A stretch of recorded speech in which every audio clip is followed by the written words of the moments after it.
Hello, everyone, and welcome to the November 18th episode of the LGS Pod, the Soccer Shorts companion podcast, where we highlight topics that affect local grassroots soccer culture here in our hometown of San Diego, as well as across the US and around the world. I'm John Cross, the founder of Soccer Shorts, and with me tonight, as always, is our co-host Dylan Wilson. Dylan, how are you doing this evening? I'm doing all right. I don't know if it really comes through on the camera, but I'm participating in No Shave November, so I'm getting real itchy here. Um, Other than that, doing all right. Yeah, I don't know. I I have thought about doing that before, but my like I'm okay for about a week, and then after that things just get real scraggly, and Yeah, it's not too appealing to my significant other, so I yeah, yeah. usually. My girlfriend doesn't like it, but it's just a fun excuse to just see what it looks like after a month of untamed growth. Yeah. We'll see. um in some other news, I guess, back to soccer here at the start. How are you?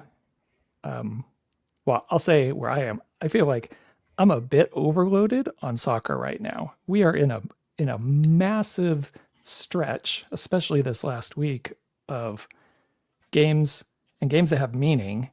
Whether you're looking over at Europe with Champions League, UEFA competitions on the men's side last week, on the women's side this week, World Cup qualifiers, right? We're in this international window. We got all the American soccer playoffs going. How are you holding up? Are you watching lots of matches right now? Are you just keeping in touch with the highlights? How are you doing? Yeah, I'm mostly just watching games that I have a particular vested interest in, or more so a curiosity in. Or like I've been watching USL games, to keep up with former loyal players, things like that. But no, I've been feeling a little burned out as well. So I've been, doing other things, paying attention to other sports, watching some hockey with some friends. So yeah, I don't know. We'll dive right back in on the club scene next week, I guess. Yeah, it was. I mean, there have been some unbelievable finishes to matches. Just even the last 2 days, if we look at some of the World Cup qualifiers in Europe, we've got our CONCACAF stuff going on right now. We got multiple games, or all the games, I guess, right now are in the second half, and I think there's 3 or 4 teams that the results will determine whether they're in or in the playoff or out completely. So we got lots of matches still going on. I don't know, did you happen to catch either the finish to the Ireland match or the Scotland match over the I last I did couple of days? see the highlights of the Ireland match, and I saw that Scotland won today. I haven't seen how that happened. Very happy for Ireland. I mean, that's the kind of country you want to see qualifying or through to the next round, I guess, with this expanded format, right? Like, I don't need another. It's fine. Like, I love Italy. Like, as a country, my family's Italian. The food is among the best in the world. I'm fine with them missing the tournament again because you know what? They've made some terrible decisions. Hiring Gattuso was ridiculous. Anyway, don't need to go down that rabbit hole. The point being, I'm glad to see other countries getting the chance. And so, yeah, I did see the Ireland game. The hat trick scored by Troy Parrott, and a graduate of the Spurs Academy. I always felt he was never really given his chance there, but that's fair enough. He's proven himself on the world stage. Yeah, classic finish. If anybody hasn't seen that, I encourage you to go back and look at the highlights for that match. Scotland also today, um, against Denmark, um, trying to decide who gets the automatic spot into the World Cup and who's going to be in the playoffs. So Scotland did pull it out with 2 stoppage time goals at the end of the match. So one to go ahead, and then the other to seal it. It was quite the finishes that we've had all around some of these World Cup qualifiers around the world, which is it's one of the things I love this time of year when we're wrapping up our World Cup qualifications with all the different confederations. And the games are always meaningful when you're in these qualifiers because you got to earn every point you can get, especially if you're in a group and only the first place team is guaranteed to make it through. But when you come down to the end, and they are such meaningful games, it's always fascinating. It raises the level of play. The crowds are fantastic. It just makes for great television and great storylines. So I have been enjoying it, but I am a little swamped with soccer over the last week, especially. And that kind of will get into a little bit of our conversation. I mean, tonight our main topic is going to be the MLS calendar change. And I know what we hear in the US is a lot of argument about going up against the other American sports. Well, I would argue if you're a soccer fan, this is also the time of year where there's a crunch of lots of soccer games around that will also impact whether you're watching Major League Soccer or not. So we'll talk about some of those things when we get into the calendar shift, or at least the knock-on effects. I mean, we're not going to dig too deep into what Major League Soccer is doing, because I think for the last week, people have been hashing that out through various articles and social media posts. But we'll try to go a little beyond that and see what kind of effect will this have with MLS shifting to what we think of as a more traditional European calendar. At least that's what the big European leagues follow. But aligning themselves along those lines and going fall to spring, how's that going to impact the rest of the soccer ecosystem here in the US? So we'll dive into that in the latter half of the show. But at the beginning, like we always do, we'll cover some current events, and we'll kick it off with some local history for San Diego sports. So with our new segment, This Day in San Diego Soccer History, we're going to go back to 1928. So on November 18th, 1928, the Sons of St. George opened their San Diego Soccer Football League campaign with a 5-2 victory over the Turners. And again, this was the kind of second iteration of a league within San Diego. We had one start up in the early 19-teens, and then there was a break, and then we had this start up again in the mid-20s. And this will be a focus when we return in a future episode and dig a little deeper into San Diego soccer history. We'll look at this time period a little more in depth, the teams, the key people, and kind of what happened in this 20s period leading up into about World War II. So Dylan, any thoughts on our San Diego soccer history news here? Well, I mean, like I said, this is all, it's not very well documented here in town, and I don't think anybody really has it collected anywhere. So I think I'm learning a lot, but it's good that we're, doing this. It's an act of public service, if you will. Yeah, ultimately the goal is to produce a series of videos around this, and, really this is just our research phase and kind of discovering what's out there so we can then figure out what the storylines are that we want to tell. But it's nice as we're doing the research to share this with everyone in San Diego, because you're right, I don't think anybody has really done it. I may be wrong, and if they have, I would certainly love to talk to them, because don't want to reinvent the wheel for a lot of this research, because it is time consuming.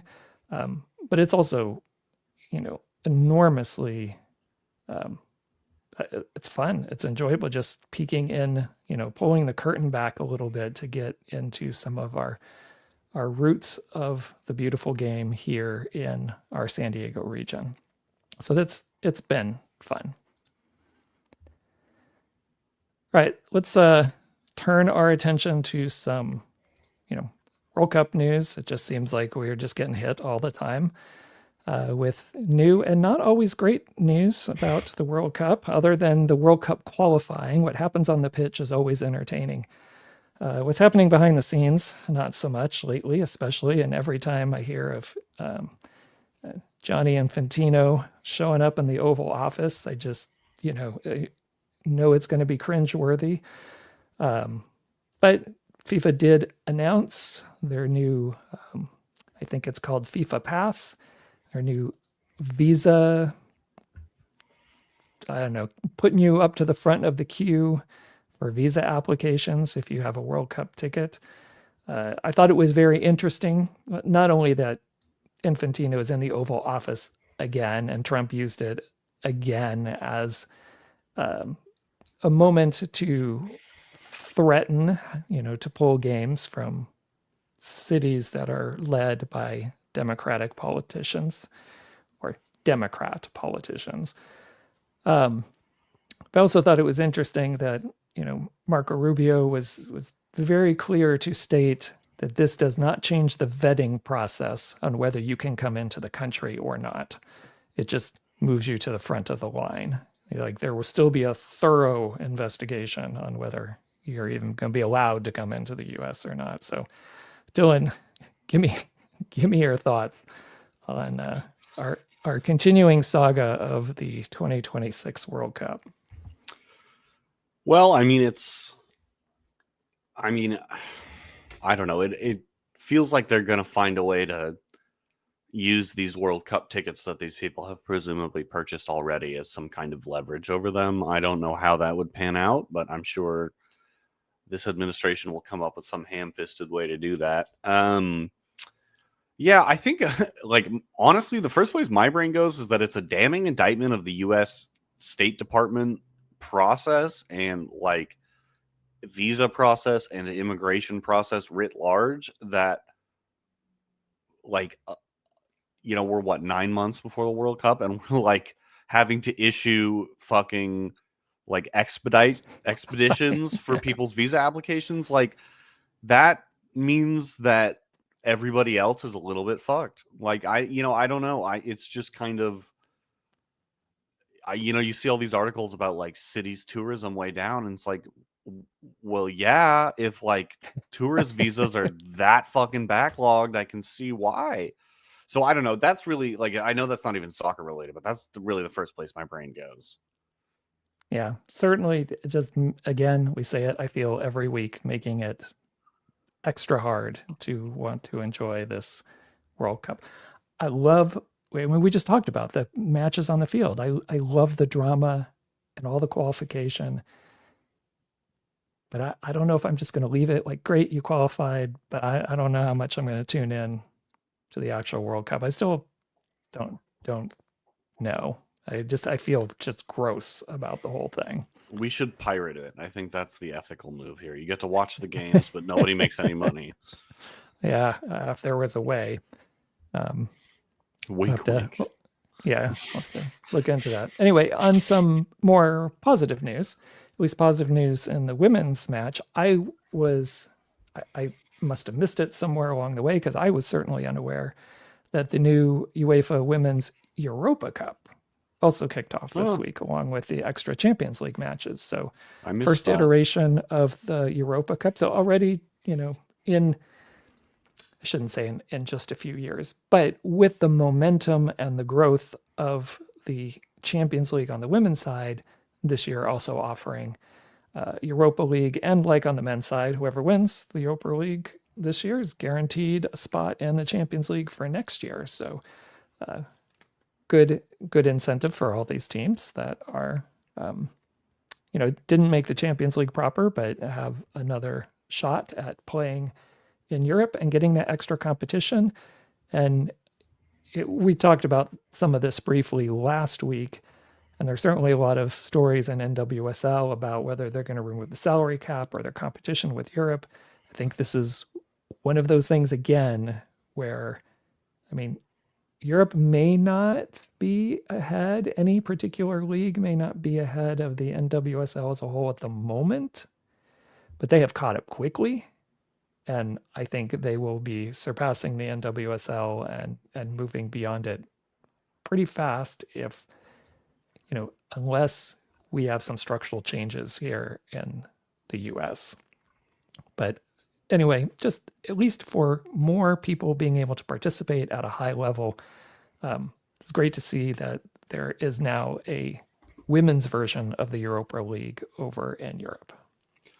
Yeah, I didn't know this was the thing, but I'm looking at it on FOTMob right now, and it looks like they are either headed into the round of 16 or in waiting for the round of the second leg of the round of 16 in, it looks like February. I don't know, maybe that's wrong on FOTMOB, but to your point, I think that while the NWSL maybe as an individual league is ahead of any one individual league in Europe, though I think that that's already questionable with the way that Right. the English league has managed to poach the Naomi Girmas of the world, right? Right. Europe as a whole is undeniably on a much better track than American women's soccer, and I think this is actually a really good example of it. This Women's Europa Cup. So this is the round of 16. Here, like, just the idea of some of the variety of clubs and like locations we have here. Glasgow City is not a club that has a prominent men's team as far as I'm aware, so that's Scotland. Austria Wien, we have Anderlecht in Belgium. Hacken, I think that's Denmark as well. I'm not sure. Nordsjælland, Denmark. We've got Young Boys, Switzerland, Sparta Prague, Breidablik, Iceland. The point being that there's a really kind of like a diversity of clubs in this tournament that shows an overall like rising of the tide, right?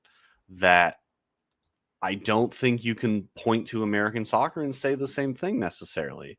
It's just, I don't know. It's one of those things that makes you wonder. Oh, sorry, Hacken is Sweden. My bad. It makes you wonder, like, what you see what Europe is doing to kind of like I said, lift the tide so that all these other, the clubs in Iceland, the clubs in Sweden, the clubs in Austria, who maybe don't have top tier men's teams, well, hold on a second. Here's a place they can look to really compete at the top level if they want to invest in it. And it's enticing, and I think it's gonna lead to a broader base than American soccer is giving itself the chance to grow. Right. Like I said, I didn't even know about this until you mentioned it, but just looking at it now, super impressed. I love how diverse the list of countries involved in the late stages already are. I mean, that's better than it is on the men's side in Europe, that's for sure. Well, I believe this is where it's starting at 16 teams for this first Well, iteration. it looks like And it looks like there's been knockout already. I mean, I could be wrong. Like I said, I'm just finding out about this, but maybe that was qualification or something. I'm not sure. might have been qualification. Again, also new to me, but very excited. And I hope, Yeah. like in this country, we've had Paramount Plus and some other networks pick up on the Women's Champions League. We can start seeing some of the Women's Europa Leagues also get some of those matches televised as well in this country. Because I think it also helps grow the game here. And, as I would say, more Americans get educated on different systems around the world, I think people start to understand why we need a more coherent structure in this country if we really want to be a dominant player around the world, but also just, to tie everything together, because soccer is one of the few sports that around the world everybody is connected to each other. There is a way somehow, theoretically, that my team could, if they reach high enough levels, could face any other team that reaches high enough levels, right? It's not just distinct leagues like we see maybe in a sport like baseball, around the world, which we do have now the Baseball World Series, but or the baseball, the World Baseball Classic. Yeah. Thank you, World Baseball Classic. We have things like that for country participation, but not really for club participation, and that's what's so different about soccer. And I think it's why a lot of people in this country yearn for to be connected to the rest of the world in the same way and not be closed out of everything, which is, unfortunately the way we tend to run closed leagues here in the US, at least for now. Anyway, to move on and to stay in women's sports, so we had Canada just launched their Northern Super League, as they're calling it, so their women's first division. This was the first year. They had their final match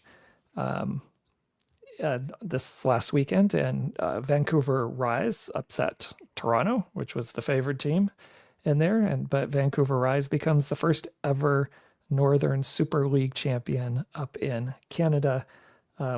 Very, what seems like on the surface, at least, I don't know all the details of the Northern Super League, but seem to have been generally successful.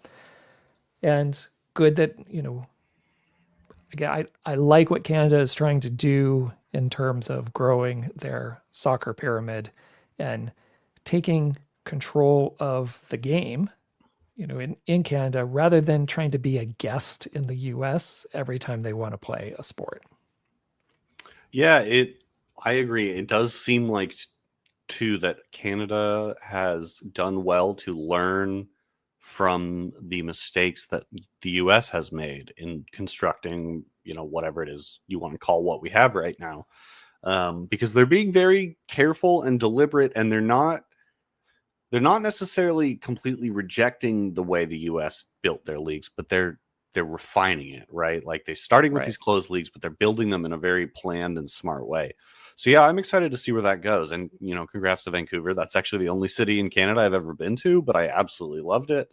Thought it was really beautiful. So good for Vancouver. Go them.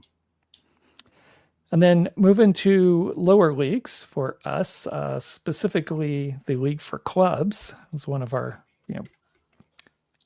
strong amateur leagues. I'm not quite sure you'd call them a pre-professional league, but they're kind of in that range. And they mostly do leagues in the summer, or run all their teams with matches during the summertime. But the Northern California League that they have, they wanted to do something in the fall, so they just created their own NorCal Fall Cup is what they called it, but it was also to get them some match games, since a lot of those teams were wanting to do US Open Cup qualifying to help keep them sharp. And we had the final. San Ramon FC, they were your champions, and it's less really about who was the champions in this smaller league in a pre-professional environment, but here in California. But really, I find this a little more interesting because it's going to tie into our conversation a little bit later about the calendar change, is that most of our pre-professional leagues in the US run on a summer schedule, and sometimes a super short summer schedule, because it's tied to the college off season. And here's a group that really intentionally are running fall leagues and spring leagues, or at least a fall tournament, maybe before it grows into an actual league. And this is, I think, going to be an interesting part of our conversation later when we really dive into the knock-on effects of MLS's calendar shift on how these lower leagues might respond, or might be in a good or poor position to respond to this calendar switch by Major League Soccer. Do you have any initial thoughts? I know we're going to dive into this more deeply in a little bit, but anything for now? No, I mean, well, I'll save my thoughts for when we dive in. I do, yeah, I'll save my thoughts when we get into it a little bit. Okay, so let's switch over to USL and do some very brief news on the USL side, because again, I think one of them at least ties into, again, this calendar change. But USL made another one of their announcements on the men's side that I don't know if they were looking to do a women's team as well, but USL Green Bay Pro Soccer, there was an announcement sometime between the last show and this show. And again, it's one of those things that USL has signed an exclusive agreement with the city of Green Bay about exploring the opportunity for professional soccer. And USL has done a lot of these, I'm sure, to help build momentum as they're getting ready to launch on the men's side, the Division One and institute promotion relegation, because you certainly are going to need a lot more teams getting into the system. And again, we're going to talk about this a little more in detail when we do our calendar change, but I'm curious, again, are we going to start seeing more or less of these announcements from USL,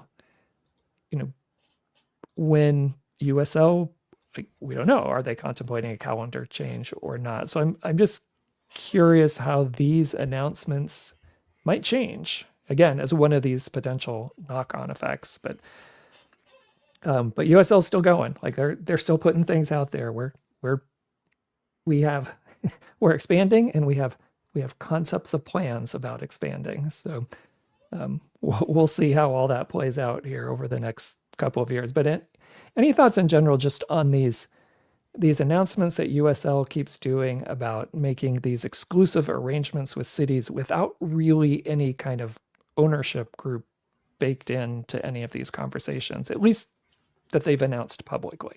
Yeah. I mean, it seems a little silly at its face, but I think when you think about it, it kind of makes sense. It's a whole part of trying to build momentum, right? Like, what good is it to sign this exclusive deal with the city if you're not going to try and get something done with it? And one way to do that is to publicize the fact that this deal has been made. Sure. I don't know. I kind of wish the USL would wait until they were a little more concrete about things before they would announce clubs, because I feel like what ends up happening is we get teams like Milwaukee or Santa Barbara where it's just kind of like in limbo for a while and nobody's really sure what's happening. And I don't think that's a great look, but I also understand why they do it. But yeah, they need to go all in on expansion right now, especially if they're going to try and populate out, a 3-level pyramid, because I don't think they're there yet. So, Right. Yeah, it's I think a dicey kind of situation what you're doing, because I think of something like AC Boise, which when the interview I think I heard on Morning Kick Around with one of their owners talked about, was a decade-long process. They had been working with USL for that long, and I had only heard about it maybe in the last couple years. I don't feel like there was a big announcement 10 years ago, but I feel like right now USL is just trying to drop little anchor points all around the country and get in on these exclusive details and hope they can get something going. And I get it on the one hand, like you said, but it concerns me because, again, I will die on this sword. I think you will be successful as an ownership group where you are if you're able to connect with the community. If you can't connect with the community, if your sole purpose being there is you think you can flip a team and make a quick buck kind of thing, you're not going to be successful. Not in this sport. There may be some outliers where that will happen and work, but for the most part, it won't work. Like if you connect with your community, you're going to be successful. But if you just show up and you get out of towners that want to make a team because we think this is going to be the next hot thing, then I imagine those teams will struggle. And for an organization like USL that really prides this community connection with their teams, a little worried that this rush to overexpand, well, I don't know about overexpanding. I think we'll know that better in hindsight, but this rush to announce is losing sight a little bit of having strong ownership groups within the communities and connecting with your community to build a good, solid foundation. But maybe it's like you said, maybe they're just looking for putting the word out there, so hopefully they can find those people and get them matched together. Yeah, I and think maybe that'll work. I think too it would probably work better, although maybe be a little bit less marketable initially, for them to instead take those resources and say, like, we're going to remove territory rights or make exemptions or whatever they need to do, and find existing clubs either within the USL structure or not, and tell them, like, hey, look, if you have ambitions to go pro, join our league and we will provide you with, guidance, maybe some financial we'll work support with you. Right. I don't know what exactly, but I think that would reap better benefits in the long run, but again, maybe not quite as marketable, and it's not the way we do really anything here in America, building from the ground up. But I think, like a place like Green Bay is literally the perfect place to experiment with something like fan ownership. Like, why not try it in Green Bay of all fucking places? Right. to our non-NFL viewer ownerships, the Green Bay Packers are the only fan-owned club in all of American professional sports. Like, full stop, period. There is not another one. So why not try something like that? I don't know. I'm just throwing it out there. Yeah, it would be a good opportunity, and maybe also help on the soccer side of getting more community-owned clubs. Well, right. It could be a proof of concept. Yeah. And I think if you did that, that could really help get a lot more, as they say on Morning Kick Around, dot the map, right? We start dotting the map with more teams and more communities, because it is the community coming together to get a team and to be part of this regionalized structure that they're going to start building out with the USL. And this, hopefully, connected pyramid beyond just the first 3 professional divisions. But again, that's a little bit further down the road, and we'll see how that plays out. But sticking with USL news, we're in award season, because with the end of the season we're in playoffs. They announced Defender of the Year, and former SD Loyal defender Kyle Adams won the 2025 USL Championship Defender of the Year. So shout out to Kyle Adams. And maybe a little side shout out to our good Kiwi friend Nick Duffy as well. I'm sure he is pleased. But yeah, it's good to see some of the former Loyal players out there still having success around the league. Yeah, absolutely. Like I said, that's one of the few things I still watch out for specifically in the USL. And then before we really get into the calendar stuff proper, about the MLS calendar switch, MLS did drop some other news, and I want to quickly hit on a couple of those changes just in case we have anybody who's been in a cave the last week and has missed some of these things, especially because we do have a local MLS team here in San Diego, and this will affect this team and the fans and everything moving forward. So first and foremost, what are your thoughts about MLS dropping its I don't know who made the decision or what, but the kind of secondary paywall, the MLS season pass or whatever it was called, but dropping that completely and moving forward, starting right now, anybody who has an Apple TV subscription will get all the MLS matches from here moving forward, as long as Apple is still a partner with the league, along with all the other sports and everything else that Apple offers. It's what they should have done from the beginning. And I would feel a little screwed if I had paid the extra whatever for the last 2 seasons. But, whatever. It's good in the long run for accessibility. And it means maybe I'll have a reason to get Apple TV now because I didn't want to pay twice. But I don't know. So, it's a good thing, even if it probably is a little bit like, why didn't we just start with this? Well, see, I think that was the confusing thing for most people, and Apple certainly didn't market this very well, and neither did MLS, is you could get the MLS season pass without getting Apple TV subscription. You didn't have to do both. But I don't think that was very clear for people. It was not. Yeah. So, and then it's confusing. So if you do Apple TV and you get all the Apple TV content, the shows, the movies, the other sports and things they do, but then you had to pay this other thing to go do MLS, but you could only you could take the option of just doing the MLS piece, but then if you're on, I don't know, a T-Mobile plan or something, you got either the MLS package or Apple TV. I don't remember which it was because I don't have T-Mobile, but there was some kind of promotion that was going on. And then if you were a season ticket holder in MLS, you got a code that you could punch in, so you didn't have to pay for the MLS season pass. So I don't know how much money they were really getting in on this extra end. But now just making it like all our other subscription services, I think for me, the 3 big ones in terms of soccer are Paramount, Peacock, and ESPN. So you pay that fee and you get everything. Hmm. right? You're not paying a fee just to get Major League Soccer. I think that was, I agree with you. I think that was dumb in the beginning.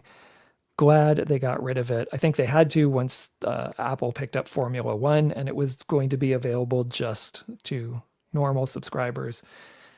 I think they probably had their experimental phase the last couple of years. They're trying to work things out, and it looks like they're going back to the model that everybody else uses. You pay your monthly fee, you get everything on that service, not just the sport that you're looking for. So yeah, I agree. I think that's a good change. And then if you are a season ticket holder moving forward, you get free Apple TV. So you'll get a code to get either for the length of the season or for a full year. I don't know which, but you'll be able to get your Apple TV monthly fee covered if you're a season ticket holder. So it still works out basically the same if you're a season ticket holder. You still can get everything for free, but now you get all the Apple stuff too. You don't just get the MLS part. So I think in the long run, it will be better for that. Um, the Apple TV deal, or the deal between MLS and Apple, also got renegotiated. I don't know if you saw that. So No, they I shaved didn't. about 3 years off of that 10-year contract. Oh, It looks yikes. like Okay. MLS is making a little bit more money out of it within that time frame, from what I've read, but probably ties in with, I mean, MLS has a whole bunch of changes that are coming down the road in the next 1 to 3 years. And we'll be talking about some of them with this calendar change and the next piece that we're going to talk about. But not only that, Don Garber's leaving. So they've MLS announced, I read something today, they're already started their search for a next commissioner. They're going to have to renegotiate now in a couple of years. Their new, like 27, I think it is. They're going to renegotiate their new TV contract. So there's major changes coming to Major League Soccer, and it'll be interesting to see how all of this plays out here in the next few years. There'll be some fundamental, besides the calendar change, could be some other fundamental shifts in Major League Soccer, especially depending which direction they go choosing a commissioner. Yeah, I didn't know. I didn't know Don Garber was leaving. That's cool. I appreciate that. Not a huge fan of his, but yeah, I think it. I don't know. It kind of makes sense. I think from Apple's perspective that they would maybe buy down that deal by a few years, and I think that's exactly what happened. You said MLS is getting a little bit more money, Like maybe. 50 million, I think, is what I read. Well, whatever. It's all fucking a rounding error at this point for these companies, but um, I think that is Apple signaling that maybe they're not wanting to be on board for another 9 8 9 years. Um, so you do wonder, like, to what degree has the TV deal influenced some of these decisions that have been voted on and the immediacy with which they will be taking effect. Yes. So I don't know. It's kind of interesting, but I do think the winter change is a good one. I think Don Garber leaving is a good thing. So who knows? Maybe Apple TV will be the thing that saves U.S. soccer. Go figure. Yeah, I think, well, that's a conversation for another day about matches being on streaming versus linear television. But so I'm going to save my comments on that. Um, the last thing to bring up of big significant shift that is, my understanding, is actually supposed to start next year is this change to a 5 new divisions of 6 teams each and this single table. So 5 divisions of 6 teams. You'll play each of them home and away, and then everybody else once. That gives you a 34-game season. So if you have a home match with someone this year, you'll have an away match next year with them. So you still play everybody in the entire league, but in your kind of, almost reminds me of the pods back in COVID when we made these smaller groups. But within there, you'll play your home and away matches with your more regional rivalry teams. and a single table, not perfect single table, but everyone in a single table. So did you hear about this change, and what are your thoughts? I mean, yeah, I did. I think that's a good thing. It's a little bit wonky of a format, but I think it just helps align more with the world game, which I think is a good thing. I know for a long time people would say like, "Oh, well, this is America. We should do our own thing," but like, I don't agree. I think soccer is the most popular game in the world for a reason, and I think any step towards alignment with the world's game is a good one. So yeah, I like that. I like it in concept. We'll see how it plays out. I think Yeah. it is interesting to me, the strides they are taking to align more with the world's game, as Don Garber hinted like 5 months ago, whenever he last, before, maybe it wasn't quite that much, but over the summer when they had a Board of Governors meeting. Um, so it's interesting, some of these big changes that are coming, and I forgot there is one more, but we don't know what it is yet. So there's a hint of a new playoff format along with the single table, and maybe something more in line with what they do in Australia. And we talked about that on our episodes when we did our deep dive into the Australian soccer pyramid. But doing some things that allow, not a straight knockout system, which is what we have right now, but doing some things where it's almost like a double elimination for your top teams, and they can still survive. Maybe your top three seeds, but everybody else, if you lose once, you're out. So it's a weird kind of hybrid system that they use frequently for a lot of the leagues, various sporting leagues in Australia. That will be interesting if they actually choose to go that direction. But we'll see. But it sounds almost like they're looking to not do the big knockout formula. Again, if you're going to do a single table and you got 30 teams and 24 of them make the playoffs, that's a waste of your season. Right. If you were heading that direction. So it seems like they're trying to make a shift. Again, how well they sell it and what they choose to do is going to be important for how well this goes over. But I know people argue you can't get rid of playoffs and you can't do these things. I really don't think people care that much whether you have playoffs or not. What they care about is having meaningful games, because Right. that's what playoffs are. Playoffs Yeah. are meaningful games. And if you have, I don't know, what is it, 82 games or something in NBA season, and then you finally get to the playoffs, well, in January of NBA, it's like, yeah, you watch some of these games and how they kind of play out in the last few minutes, and half the people might leave from the crowd, or it doesn't have the weight or the feeling like a playoff games. And this is why I think people say we want to have playoffs. Like, you can't get rid of playoffs. But if you make your regular season games more meaningful along the way, then you don't have to have playoffs. You have playoffs because your season is way too long, and then everybody waits till the end because now the games actually mean something. The crowd is better, the players play better, it makes for great TV and stories. But it's not because it's playoffs, it's because the game is meaningful, right? So I hope this is a move for MLS to make games a little more meaningful along the way as well. Yeah, I agree. And the NBA has had a problem, recently too, with like load management is what they call it in the NBA, where it's like stars sit out the back end of a back to back or something like that.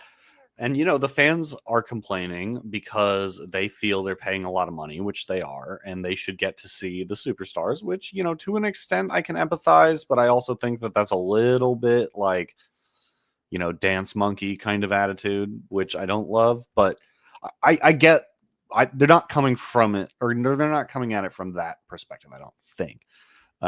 However, it's also kind of like an obvious and like necessary downstream consequence of having all these fucking games and all these teams making the playoffs. And like, yeah, people are going to need to rest. And it's kind of silly that it's become this big of a thing. because it's a consequence of their own greed. And Yeah. so I agree. And I've said this on this show several times. I think whenever leagues talk about wanting to like make games more meaningful, their response is to expand the playoffs, and that's like exactly the wrong way to do it. So yeah, I hopefully this is a move in that in the right direction, vis-a-vis kind of the approach to making games meaningful. Yeah, and I think, I mean, that's a lesson any league can learn. When you make the games meaningful, and there is drama during the season, that's when you get people to show up, and you have your big rivalry matches. And it's not just a rivalry, or baseball. I have to admit up front, I'm not a huge baseball fan, just as a fan, but I enjoy almost any sport when it gets in our country to playoffs because it means something. But even Right. in our country, we do these series. We do best of 5, best of 7, best of 3. I usually won't watch the first couple because it doesn't really mean anything yet. I mean, it means something whether you kind of get a leg up on your opponent, but it doesn't really have the drama until like there's a risk of going home. Um, and yeah, I think we kind of overdo the playoffs again. I think it's economics. You're trying to get as many games as possible and as many people showing up. It's a money making venture, really. Right. I mean, to me, there's no other reason to have or to hypothetically give your team a greater chance, because there's certainly an argument to be said over 5 games or 7 games, the better team is likely to win Right. rather than a single game knockout like the college basketball and March Madness, crazy single game elimination tournament that is condensed into like a 3-week window that everybody goes crazy for because it's full of upsets. So it kind of depends what you want, right? Right. Great in the college sport arena, and it's a little different because of the way the NCAA runs things. But if you're a professional league, no, you don't want that. You want lots of games. That's why MLS does that first round 3-game series. So both teams get a home match. It just, I really get frustrated when the economics of the sport and maybe greed of the owners then start to have an influence on the sport, and on how it's played, because things get dragged out longer. I agree, and I think we see this playing out too with all these efforts to like change the like the offside rules and stuff in soccer. And like I've seen, IFAB is considering like stopping the clock when the ball goes out of play, and they're like talking about, I think I'm having some internet issues here. I'm sorry if that's the case. They're talking about like, oh, making the game more exciting, bringing more goals or whatever. And it's like, to who is who is asking for this? Like, I think we all like soccer a lot how it is. I think that's the reason it's the most popular game in the world. So like it's kind of, the same question, like who are these playoff expansions really for? Like because I don't know that the fans are necessarily asking for this. And like the when people say like, oh well, we do the 3-game series in the first round of the MLS playoffs so everybody has a home game. Well, then fucking do the 2-legged home and home that like the rest of the Right. world Yeah. does. So it's just like it's like to whose benefit is all of this stuff happening? And like I think the obvious answer is right, the people, the accountants, the people doing the books, and really nobody else. Yeah. Well, and that makes, I think, a good transition to our main topic here to talk about the actual MLS calendar change, which again, we're not going to talk about too much how it affects MLS. We really want to start looking at the rest of the American ecosystem and see how this might affect these other leagues. But, MLS did do the calendar switch. They made that announcement. I think it was the day after we had our last show. And, you know, again, I think it's generally been received positively by media and pundits, social media. Yeah, it's a totally different story. But um, I think in general, people are looking at it. And this was one of those things. This and ProRel were like the two things that I think a lot of people said will never happen in MLS. They'll never touch it. Owners will never do this. No one wants to play in the winter. But again, it ultimately comes down to money, right? It makes financial sense for them now in a way that it didn't before. And I won't go down this pathway, but I'm just going to plant the seed that I also think, for the same people who argued against promotion relegation and it will never happen in MLS with their owners, when it makes financial sense, and it may never, but when it does, there will be a change, just like this calendar. It made financial sense to them. Yes, there's some drawbacks. Yes, we have northern climate cities that are going to have to winterize their practice areas, their stadium. It is going to be less comfortable for some matches in certain parts of our country, certain times of the year. But your playoffs aren't interrupted by an international window like they are right now, which we're enjoying all these international World Cup qualifiers. So, but we have a 2 to 3 week hiatus in the middle of the playoffs. That doesn't help your momentum and generate interest. So you're going to be able to move your playoffs to a time of the year that are, they won't have the same kind of impact with other sports. There will be getting close, depending on how they actually do their playoffs at the end of the year, could run into basketball and hockey playoffs. But again, as we said, those are 7 potentially, and especially lately, both of those series tend to go to 6-7 games. The MLS Cup or USL Cup, whomever, would be 1 game. And I think you can kind of make that pitch to fans. And I think, when, and I'm not the only person to say this at all. There's lots of people out there saying this, but I agree that for soccer fans, your casual American fan, I know some people are like, well, you're never going to reach your casual American fan. Your casual American fan gets on board when there's a reason or an interest to get on board. Yeah. It's your soccer fans that are your backbone. And when your soccer fans have all their seasons kind of lined up, hey, it's the start of the season. It's the start for everything. And we're getting towards the end of the season. And your conversations about your league fall in line with all the other major leagues around the world, especially on the men's side. And then your transfer windows line up. I mean, that's really the bottom line. And we have, I think, it's safe to say, well, I think we have a variety of types of owners in Major League Soccer, but you have old school owners who are down there in the beginning that, are very different, I'll say, than the newer owners that have come on board that tend to be younger, that grew up a little more with the sport, have a little better understanding of how it works worldwide, and want their clubs to improve. They want more freedom from the salary cap restrictions and all the GAM, TAM, everything else, right? So we are seeing a shift, really a fundamental shift in Major League Soccer. Now, how far it goes, who knows? But because they're still looking at their bottom line, they're still right now a closed league. They still look at how it benefits everyone. Club owners aren't really club owners; they're partners in the league. So, that's also a structure that needs to change down the road if other more significant changes were to happen involving Major League Soccer. But this was a financial decision.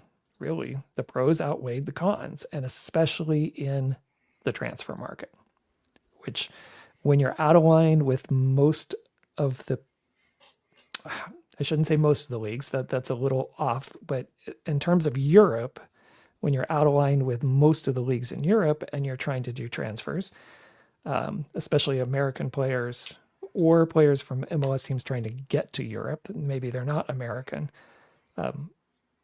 you have a better chance of moving some of those players and getting some transfer fees for them than you would otherwise. And I think from all the stuff I've read, that is the single biggest reason, right? Is lining up with that transfer window that they think they can parlay their transfers better than they can right now, having their windows opposite, right? The beginning of the season for Major League Soccer is mid-season for most of the rest of the world. So hard to get a player, to leave their club in the middle of the year. Or you make an agreement and you get them, they finish with their club, and then they join you mid-season instead of preseason. So, in terms of competition and everything, that's clearly the biggest driver of this.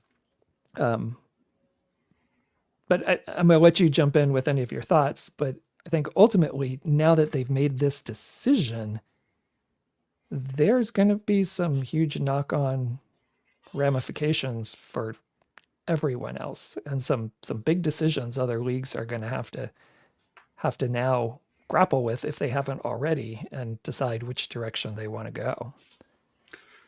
Yeah, I mean, I think I've said before on this podcast that I was fairly confident that the USL was heading in the direction of having their men's league switch to this fall to spring calendar. But now I'm kind of wondering if they don't, kind of as a way to stay different. I don't know. I think my preference would still be that they do, but you do wonder if this makes them pause and reconsider that, even though they shouldn't be making decisions based on what MLS is doing. You can't help but wonder. But it's going to drive conversation, and we'll get into Yeah. leagues and stuff in a little bit, because I have some thoughts as well about the USL, and I think what they're going to have to face over the night, like they're going to have to make a decision one way or the other, and I think there are ramifications for depending which way they choose to go. But before we get in to start looking at some specific knock-on effects for various parts of the American soccer ecosystem, just a reminder that the J League is doing their shift right now. Like, they're in the process of their shift, because they'll do a mini season, I believe, or some kind of tournament coming up this spring, because they were also on a similar schedule to Major League Soccer. They had spent the last 3 years or 3 years prior, like they made the decision and then they've been planning the move, and to coincide with the Men's World Cup coming up, which sounds like is what Major League Soccer wanted to do. They couldn't get everybody on board. So they'll be doing it a year later. So we're going to have the advantage in this country to kind of see, again, I think there's a lot of parallels for what's happened in Japan over the last 30 years and what's happened in the US in the last 30 years in terms of soccer. We'll be able to see how they've tackled it. I mean, and how they're going to tackle it. So there will be something that Major League Soccer can look at, and other leagues in this country look at, and maybe help them make that decision for if and how they make a calendar switch, again, if that's what they choose to do. But let's kind of stay in a little bit of the MLS ecosystem. And I'd like to get your thoughts. We know that MLS is moving starting in fall of 2027, right? So they've said nothing right now about MLS Next Pro.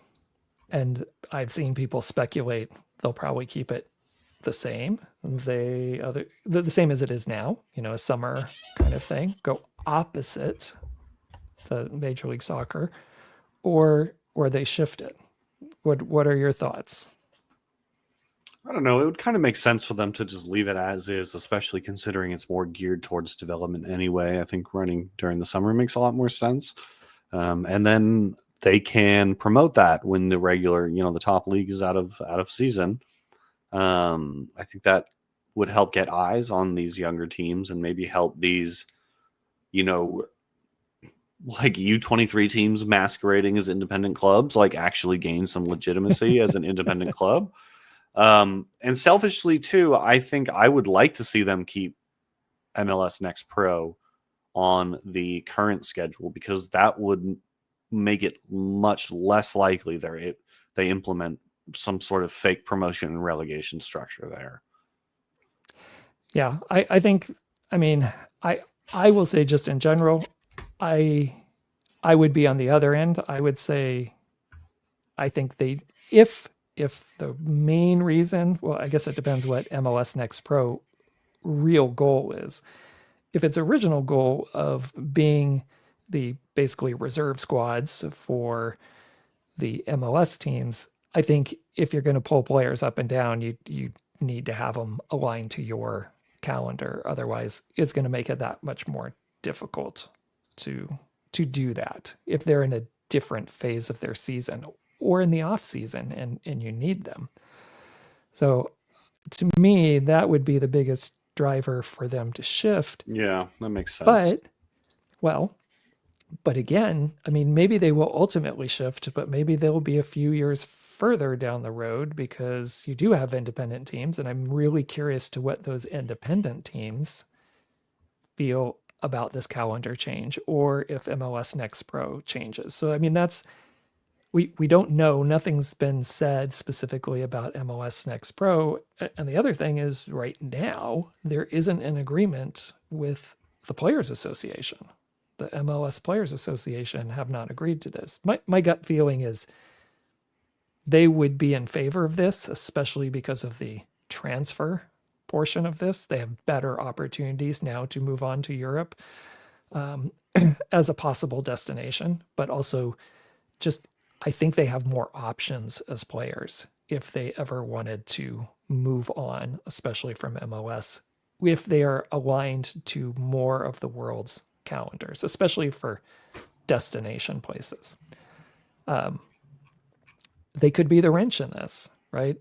The plan is they're doing this in 2027. The owners have agreed, but the Players Association hasn't yet. Of course, the Players Association could be using this as leverage to extract more things in terms of freeing up the bank accounts of the owners and not having so many restrictions on play, maybe setting some better minimum standards in terms of pay and everything else in contracts. But you got any thoughts about MLS Players Association? I think it's maybe the weakest or maybe the second weakest players union in American sports, and I don't see it being a realistic roadblock to this happening for MLS. Yeah, I don't see it being a roadblock. I would hope as a union, being someone, full disclosure, union member myself, they, like you said, I think they have been very weak in some of their negotiations. I think MLS, as a, loosely described as management, has done a lot of, well, if you don't help us out here, we can't help you. But then the help for the players doesn't really come in the equivalent kind of fashion that it does for the owners. So yeah, I would love to see the Players Association step up their game a little bit here. But ultimately, I think this is something they would want. That would be my gut feeling. All right, so let's move out of MLS and look at some of the. Oh, actually, one last thing. What do you think possibly changes with Leagues Cup? There was nothing they've mentioned about Leagues Cup. I was surprised to hear that was maybe on the chopping block or on the reform block, because when they rolled it out, 3 years ago, it seemed like it was going to be their cash cow going forward. And, they tried to axe the Open Cup to make it work. And now it seemed, I was surprised to hear the rumblings that it had been so unsuccessful, although I'm not that surprised. Financially unsuccessful, right. Yeah. When you consider how it was structured, though, it's really not that surprising. It tried to capitalize on the excitement of the Mexican League fan base while putting none of the games in Mexico.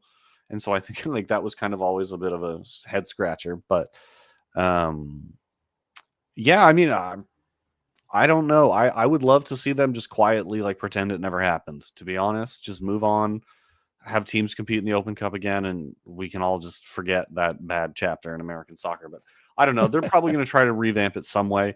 I know they're, with the change to the fall to spring calendar, they're going to do like some sort of mini season MLS is back kind of deal. Right, yeah.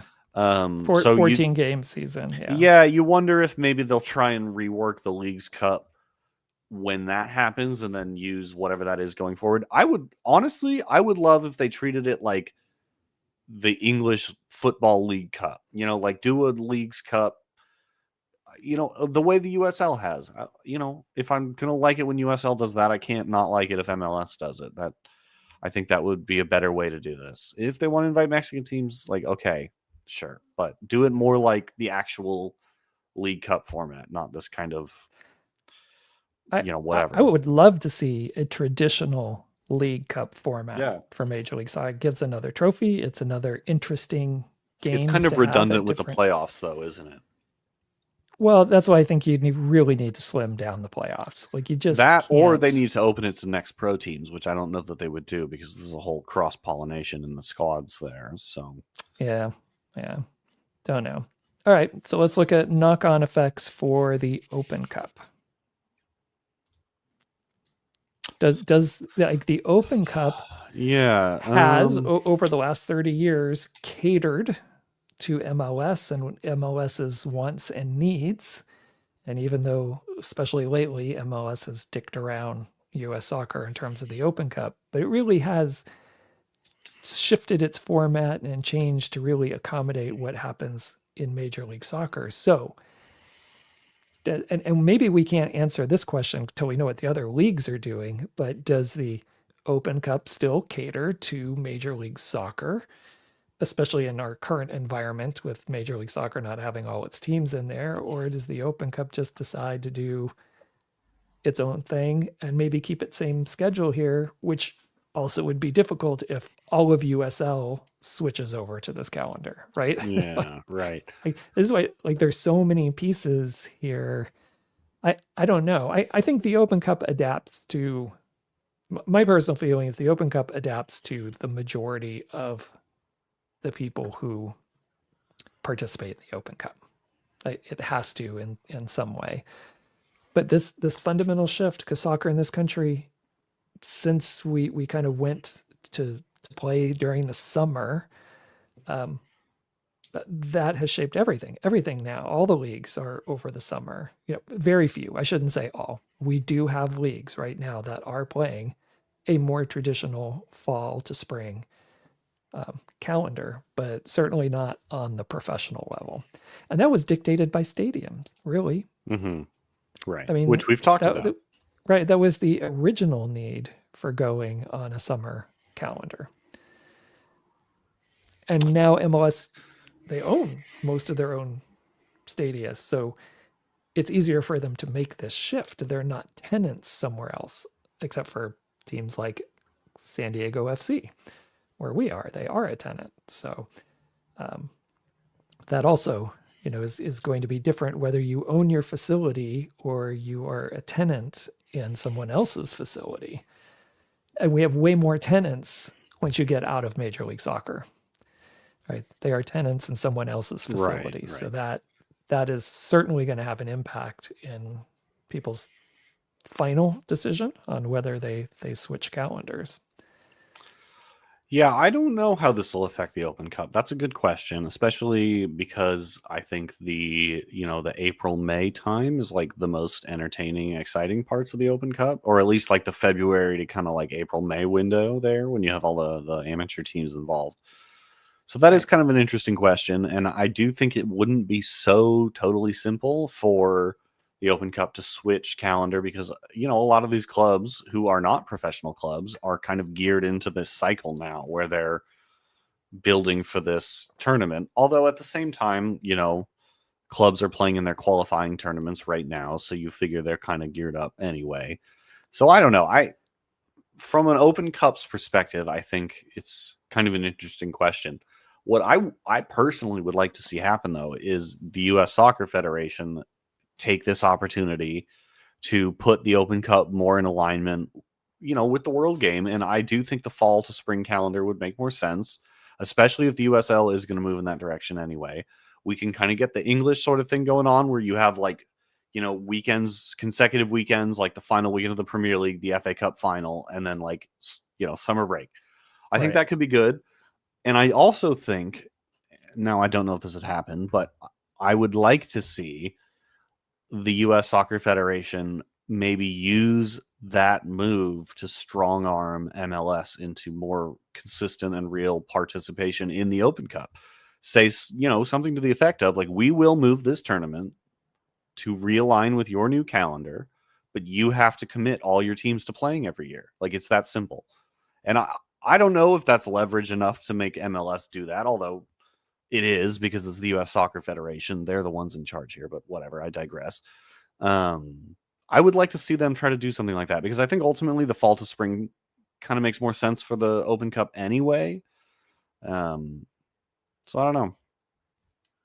All right. I like that, and we'll see. But I think U.S. Soccer is probably going to have to hear back from some of the other clubs and groups for what they're doing. So let's switch to the women's game. Look at the NWSL. USL Super League is already on a fall to spring calendar. They've been doing that since their inception. But the NWSL, who are right now going through issues with player transfers, mostly in terms of salary cap, because people are leaving for Europe to get more money. And frankly, really, I would probably argue it's not Europe in general. It's a couple of teams that really have the money to poach some of these players. But I think that's going to change very quickly. I don't think it's just going to be a couple of teams that have the ability to do that. So is NWSL going to run in, if they don't make a calendar change, are they going to run into the exact same problems that MLS has run into in terms of transfers? Because,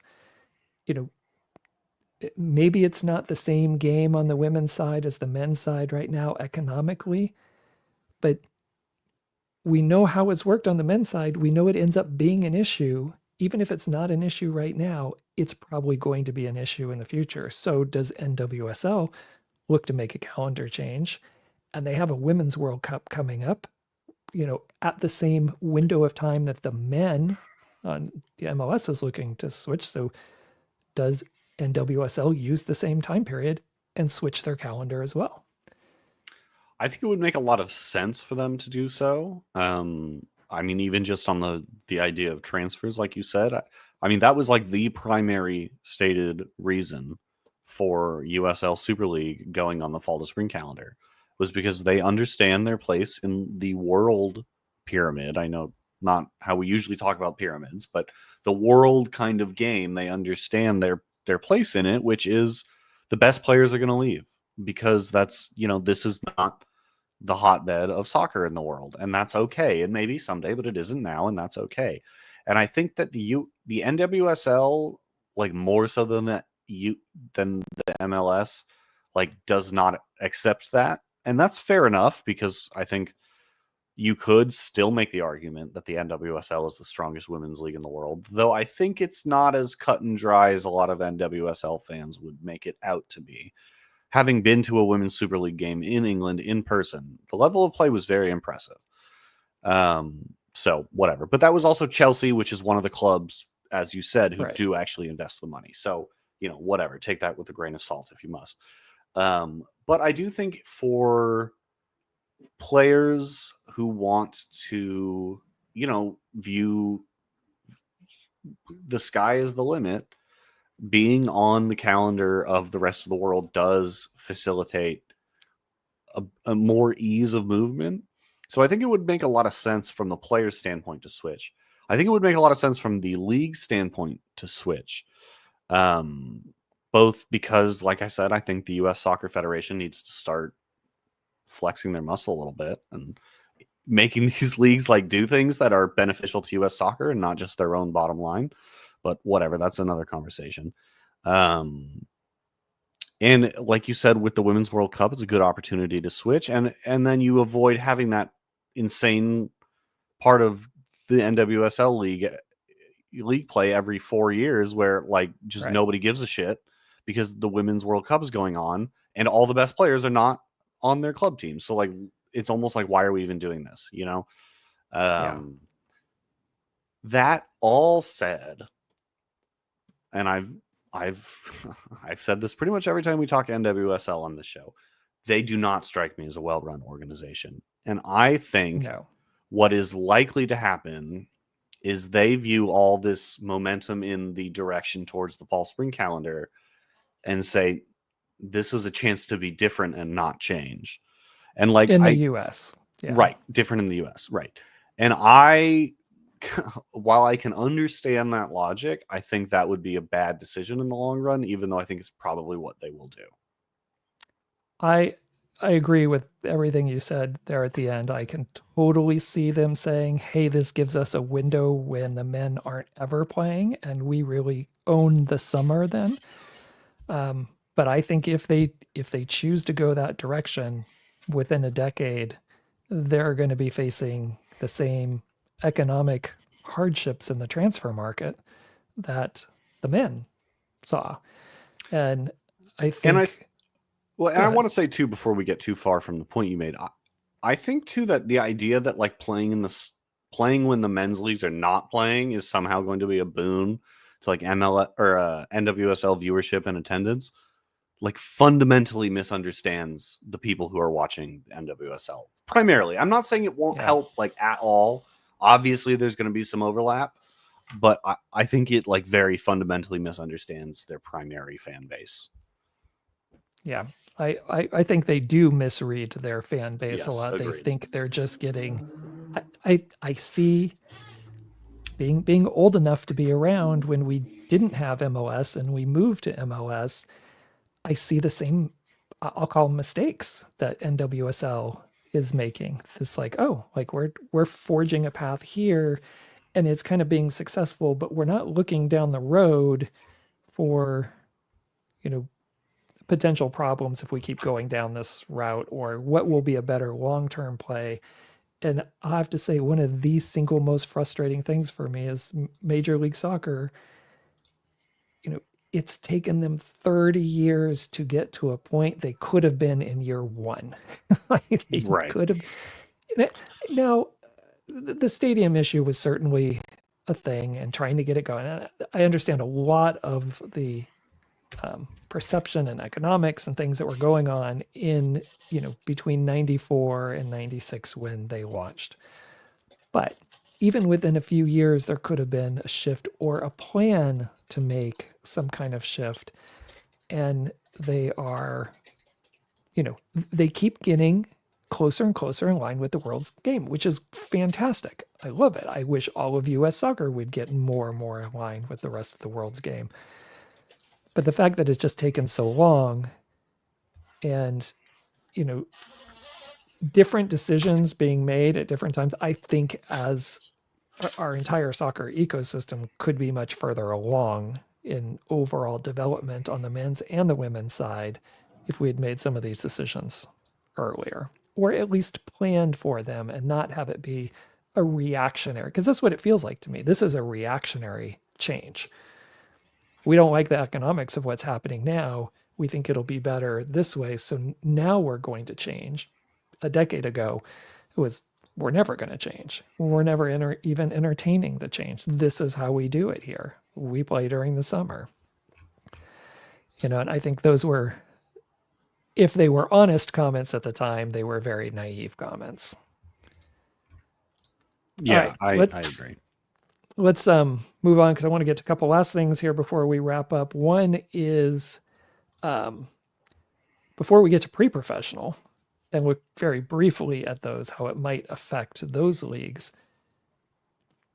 College soccer, I think, is the other interesting piece. We know there was a white paper put out by a group involving US soccer and several of the professional leagues, laying out a roadmap for college soccer, both on the men's side and the women's side, to shift their seasons and how they play it. And one of the biggest pieces of that was switching to a year-long schedule and also having their college cups in the spring at the end, where there was a gap where you didn't have other college sports competing, but you stretch out the season for a full year instead of having this really tightly condensed soccer season that we're just, you know, we're in our tournaments right now, so we're wrapping those things up. So having that extension, if college soccer chooses to go there, and I do not think, now I know on the women's side, from people I read and hear about and talk to, they feel very strongly that college soccer is the development pathway to get into women's professional sports. Which has been We true for the entirety of, it has been, and right, we thought the same on the men's side, right. and then quickly, very quickly, it wasn't.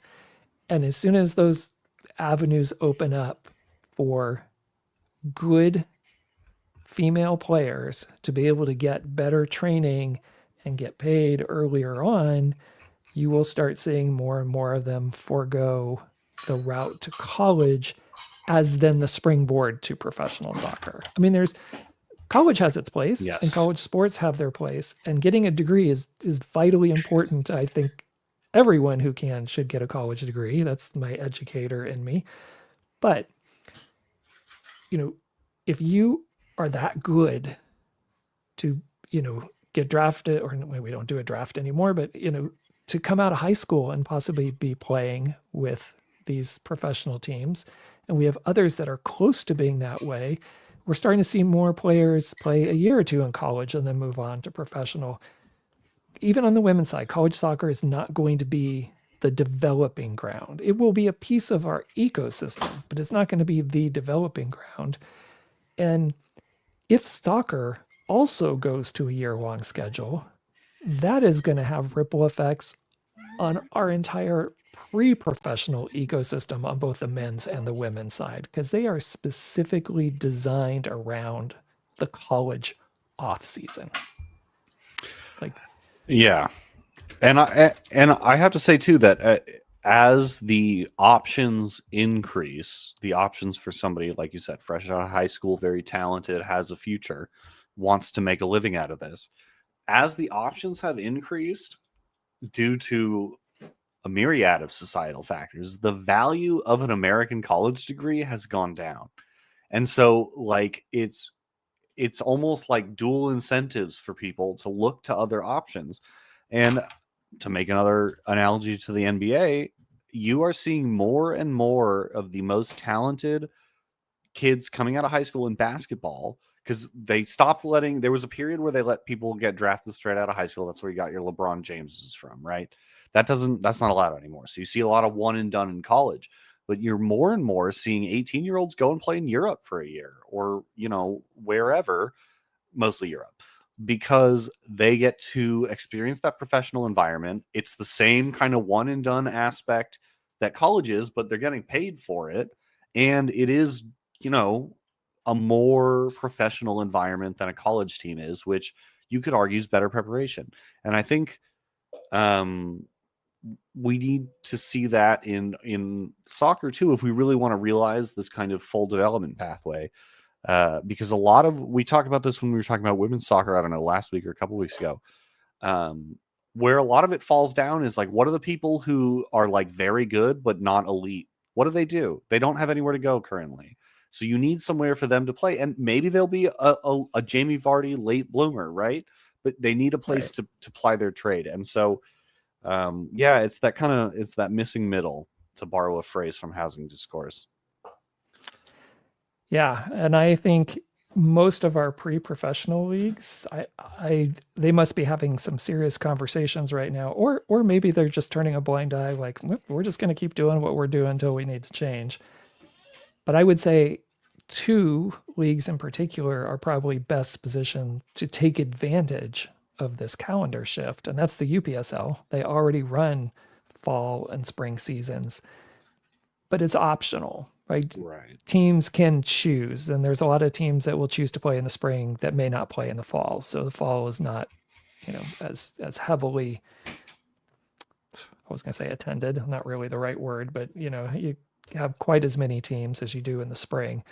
But you have a lot of teams that play the fall season and the spring season. They're treated like two distinct seasons with fees and everything else, rather than two parts of a longer season. But the UPSL already does this. They already have teams.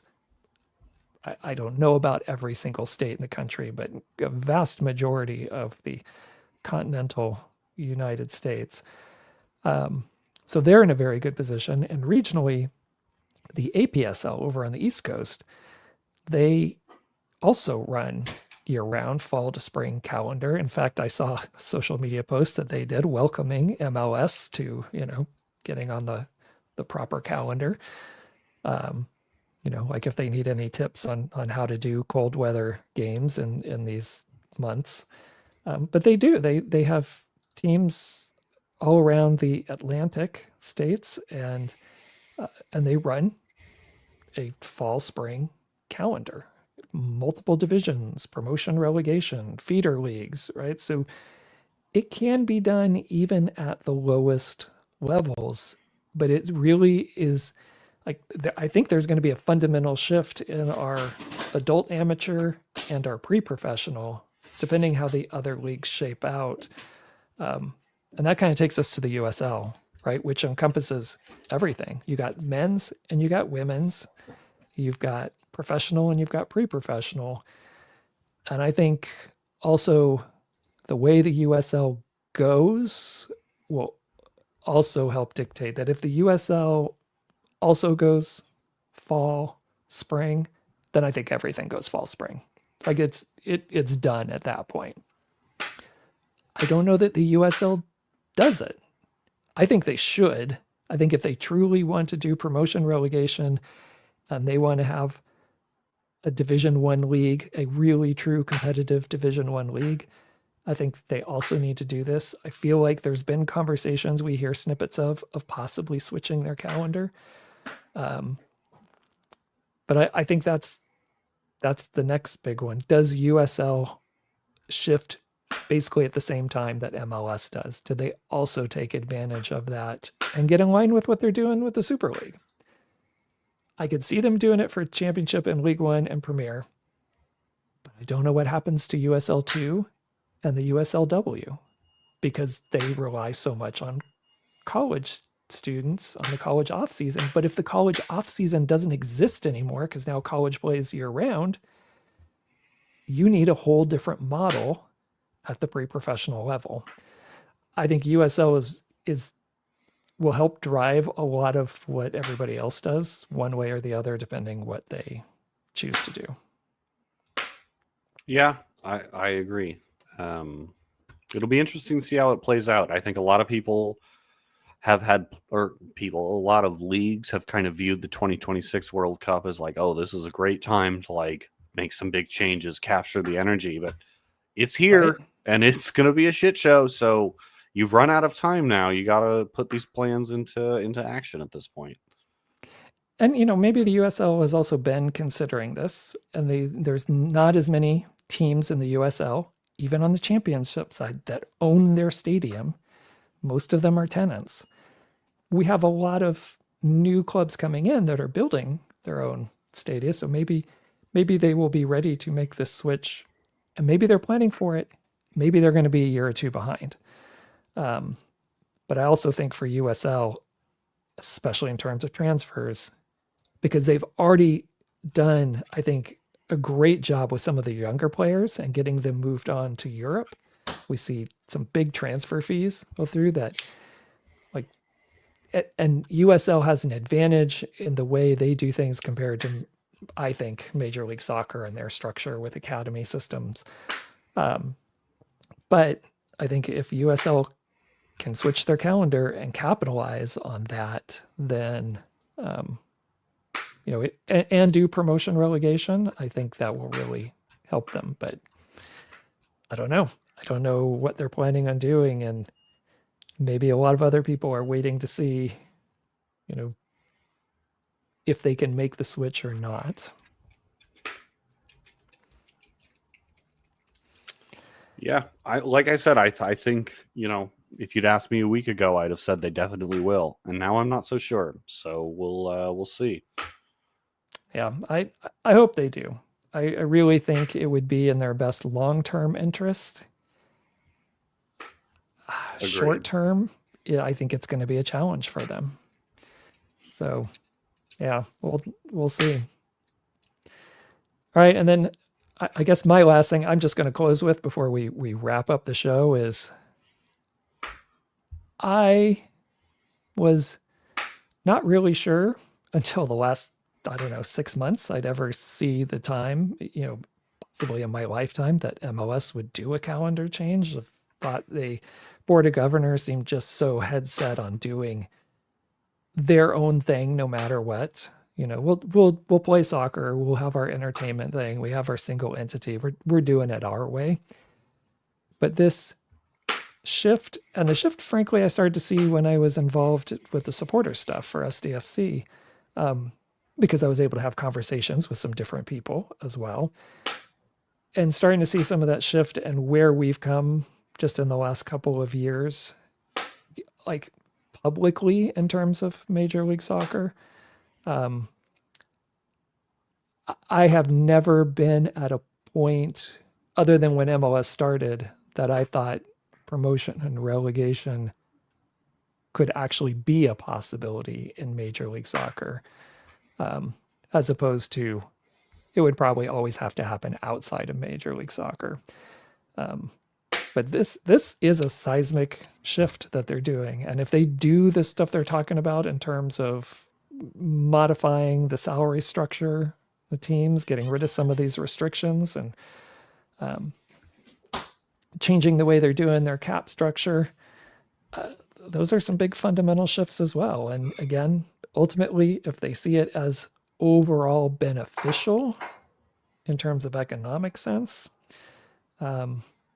then yeah, I could actually see it happening. I don't see it happening on the near horizon at all. No. One step at a time. But if they change the calendar, USL changes the calendar, USL implements promotion relegation, and it's successful, and it puts any kind of threat on Major League Soccer because of its success, and that's a lot of ifs in that whole statement. I see a pathway there. So anyway, but I wouldn't have said that a year ago. Right. So never know. It'll be interesting. All right, Dylan, that wraps up our long episode here on looking at the knock-on effects of the MLS calendar change. What are your soccer plans coming up for the week before our next show? Well, I think Saturday, right? We're going up to Laguna Niguel for the Open Cup, or that's the plan. That's my big plan.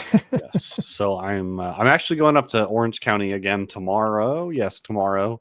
Go to an Anaheim Ducks game. So taking the train. Okay. Yeah, should be fun. That'll be fun. Yeah, maybe. Yeah, we'll have to talk about carpooling or transit or whatever this week. The nearest Amtrak stop is not very close to where the game is going to be, unfortunately. Yeah. So yeah, I looked at that as well, and just trying to figure out options and how to get on up there. But yes, definitely looking forward to Saturday, round 4, final round for the qualifying tournament for the US Open Cup. So SD Inter will be playing Laguna United up in Laguna, and the winner will make it to the Open Cup proper for 2026. So it should be a lot of fun. I'm looking for. I've enjoyed the games we've gone to before, supporting the Open Cup here locally, and hopefully we can get a few more people to show up there with us and get a nice little crowd and cheer on our San Diego team and see if we get some San Diego representation in the Open Cup, because there's no guarantee that SDFC will be in the Open Cup, and as we suspect, likely not, since they've qualified for CONCACAF Champions Cup. So this might be our only San Diego entry that will at least be guaranteed a spot if they win. So looking forward to it. Yeah, absolutely. All right, I guess that wraps up another episode for us for the LGS pod. If you have a question or comment about tonight's show, you can drop us a note here on our YouTube channel. You can contact us at Blue Sky. That's the only social media that we are using. You can find us at soccershorts.bigpinedigital.com. You can also send us a text if you're listening to us through a podcast app. If you look at the description at the very top, there should be a link that says send us a text, so you can send us a question or comment that way. Or, as always, if you're free on a Tuesday evening, we usually go live with our live stream at 6 o'clock Pacific time.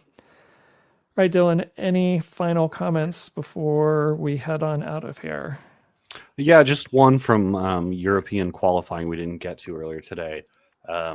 Kosovo has qualified for the knockout final phase of qualification, which is definitely the first time that's happened since they became an independent nation. But what makes it even, I don't know, I guess sweeter if you're asking people in Pristina, Serbia did not qualify. So that is sure to cause some geopolitical nonsense. But yeah, good for Kosovo. They still, I think it's a bit controversial in certain parts of the Balkans, but good for them. I think this, got to be one of their greatest sporting accomplishments if they can qualify as an independent nation since 2008. I think they first fully really started getting recognized. So not even Yeah. 20 years. Yeah, I think the last I saw, and I can't remember the teams off the top of my head, but I think we have 4 already debutantes to this World Cup. So got some brand new teams and some especially in Europe, some normal teams that we have seen in years past that need playoffs to make it in, and we'll see if they do or not. All right, Dylan, thanks for joining us like you do every week. And everyone else, thanks for listening to another episode of the LGS Pod. And we'll see everyone again next week. Good night.